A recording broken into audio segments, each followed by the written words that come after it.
Alors, Sony confirme vendre ses PS5 à perte. La société évoque des prix stratégiques pour la PS5 inférieurs au coût de fabrication. Bah, à chaque lancement de console, c'est la même chose, hein. De toute façon, Sony vend à perte sur les premières années.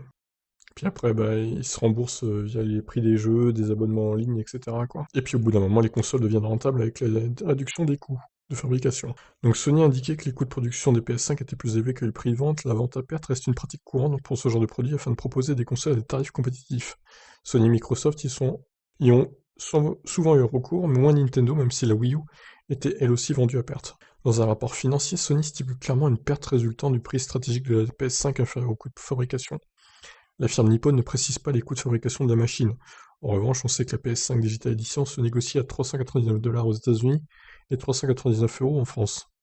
La PS5 avec lecteur, c'est 499 $ et 499 €.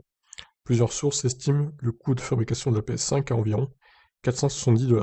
Alors en gros, c'est vraiment la Digital Edition qui ferait perdre de l'argent à Sony, mais par contre la PS5 avec lecteur serait un petit peu rentable d'après ce qu'on voit là. Bon, en matière de nombre de ventes, Sony rapporte 4,5 millions de PS5 expédiés au cours du dernier trimestre 2020, troisième trimestre fiscal, soit en un peu moins de 2 mois. La machine est dispo depuis le 12 novembre dans certains pays, 19 novembre dans le monde.